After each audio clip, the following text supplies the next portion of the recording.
Okay, here we go. We're back. Oh boy. It's 9 o'clock. I believe it's time for the roll call.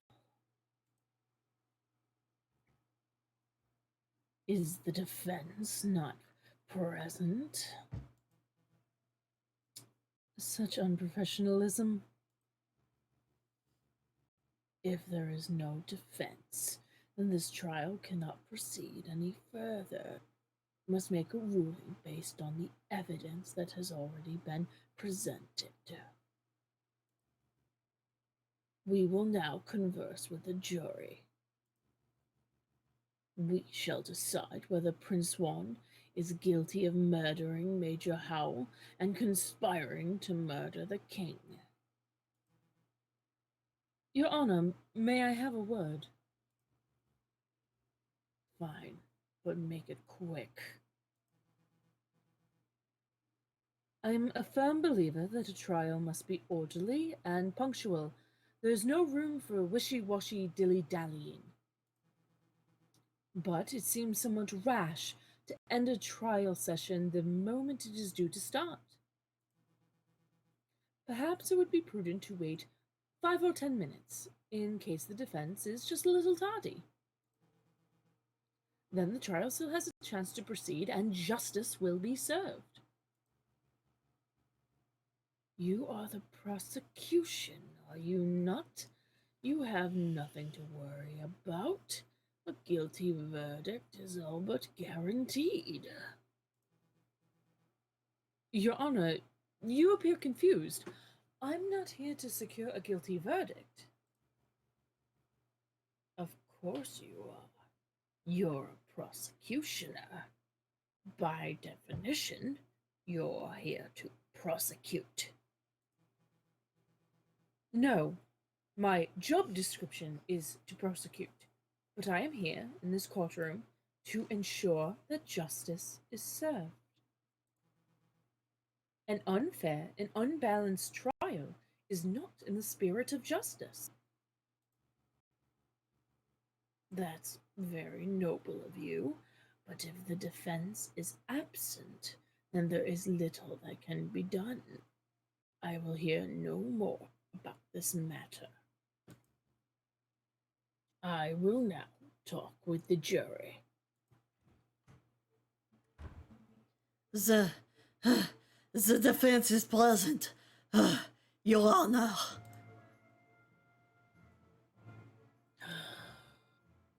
You're too late, Falcon. Mon Dieu, JJ, you look a total mess. Did you take a morning swim in the Seine or something? Something like that. Your Honor, we are all present. We are only 3 minutes over schedule. Let's not needlessly dirty the pure name of justice. Rules are rules, prosecutor. Clearly, Falcon has no respect for legal procedure. Frankly, for turning up while looking like a drowned rat, I ought to hold him in contempt of court. Your Honor, But,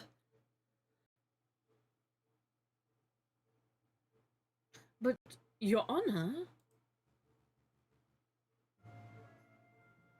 Rules are rules. One more word out of either of you, and I shall have you both disbarred.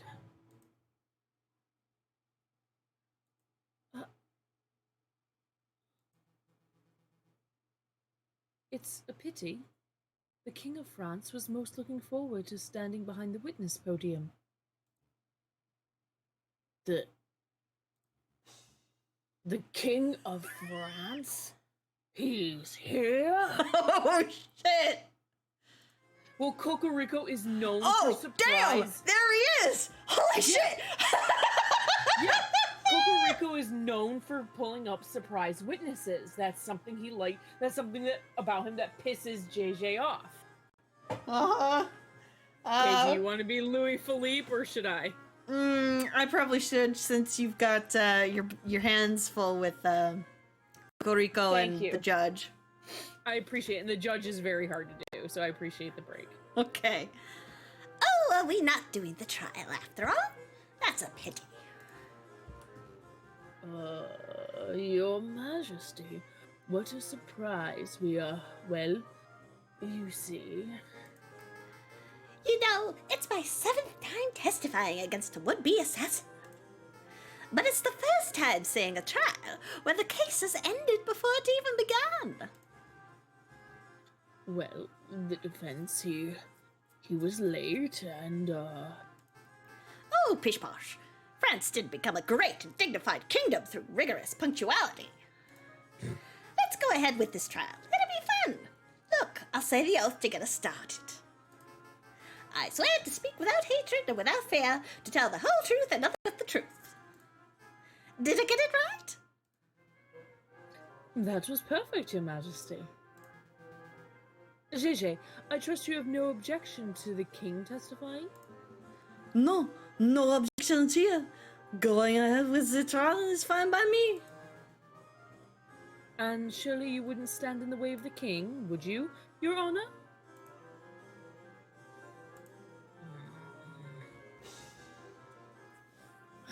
Fine. Proceed with this cursed trial. Excellent. Now, Your Majesty, could you tell us your activities on the day of the murder? My activities? Well, I started my day with tea and toast, as I normally do. I was dressed in my PJs at the time. I think you can skip ahead a little. Perhaps to your arrival at the Louvre? Ah, right.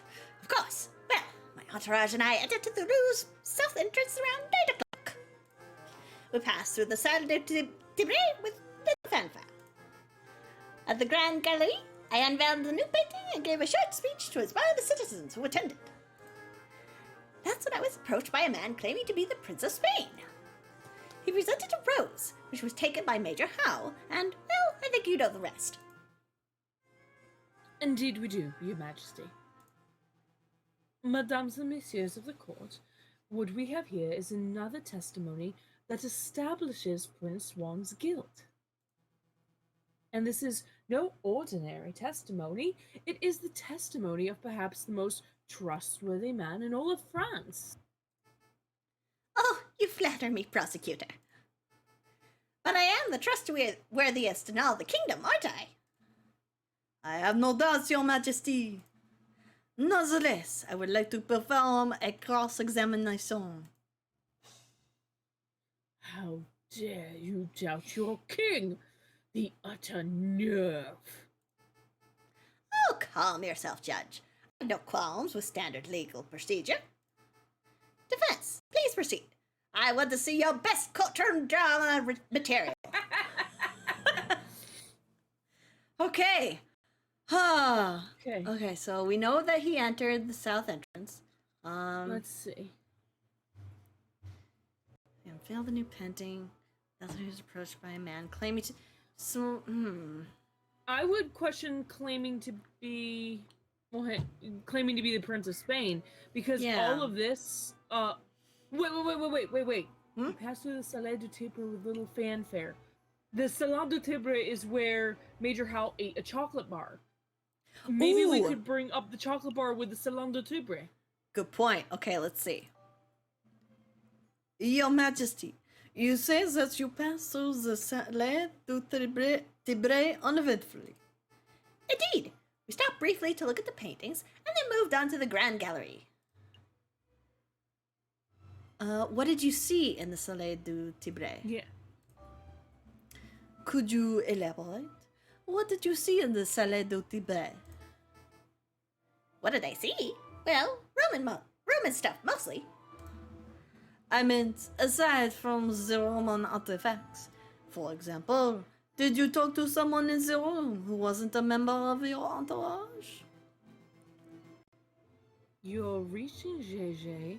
The king has already testified that he passed through without encountering anything of interest. Thank you, Danny. I do want the king to elaborate, right? Yeah, what do we got to lose? Yeah, at this point, what the fuck else are we gonna do? I have reason to believe that this was a key moment on the day of the murder. I want the king to elaborate on exactly what and who he saw. Then I suppose that you will have to proceed, Your Majesty. All right, let me think. So there was that giant doorstop, and there was that copper urn thing. Oh, there was something else now that you ask. I was offered a box of chocolates by some peasant mademoiselle. I don't have much of a sweet tooth, but Major Howell was keen to accept a chocolate or two on my behalf. What? Did I say something startling, prosecutor? No. Please continue, Your Majesty. I think the prosecution is startled because he came to the realization that I was not spotting drivel in the previous trial session. Well, that's debatable. To cut a long story short, Your Majesty, this mademoiselle may hold some relevance to the case at hand. Could you describe her? Really? She's relevant? Well, let me think. I didn't get a good look at her face, but she was a sorry-looking swan. Probably in her late teens or early 20s. A young, sorry-looking swan, you say? I don't suppose her name was... It was Signet, That one. right? Yeah. Yep. Mademoiselle Signet. Signet. That sounds familiar. Why, yes, I think that was it. She was called Mademoiselle Signet. I see. This is undoubtedly significant. Mademoiselle Signet gave chocolates to Major Howell minutes before he died. Now, just 1 minute. I see what you're alluding to, JJ. You're suggesting that the gifted chocolates killed the Major. But that line of reasoning holds no weight because the evidence is circumstantial. Circumstantial, my tail feathers. The king just testified that Major Howell ate the chocolates. Yes, that much is no longer in dispute, but you still have not proven that the chocolates were poisoned. Without that, we must assume that the swan was merely offering a gift, rather than speculating that she is a murderer. Yes. Shame on you, defense. Implicating a poor innocent girl like that. Absolutely disgusting. Why, I ought to end this trial. Hold on. I do have evidence that the chocolate was in fact poisoned. I don't believe you, JJ. If you had a piece of evidence that's significant, you would have slammed it down already. Present it. Well, I can't. It's not really the evidence for their type of evidence. Why am I not surprised?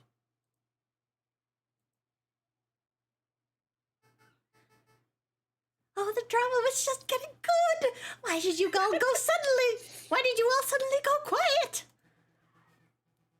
Well, Your Majesty, it appears that the defense just had a realization of his own. That is, that he lacks the evidence to support his theory.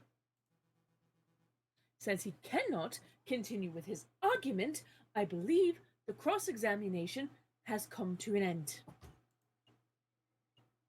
No, you are not done yet. You just have to reveal. I'm not done yet. Let me present my evidence. See, I had the chocolate wrapper back in my office, and Sparrowson ate it. Stop, JJ, stop. Will you still have a little shred of dignity? The results of whatever crackpot pseudoscientific experiment you performed do not constitute valid evidence. I think this trial is over, Your Honor. About bloody time. You may take your leave, Your Majesty. Very well. I am pleased that justice has been thoroughly served. Until the next next assassination attempt? Adieu, messieurs. I will now deliberate with the jury. Objection from somebody. I bet it's Sparrowson. Yeah! Sorry, I've always wanted to do that.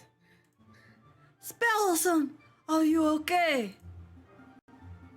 Yep, the doctor said that I have an iron stomach. Most of the poison passed straight through me.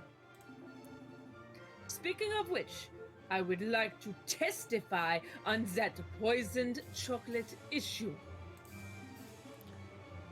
See, I've even got a doctor's note.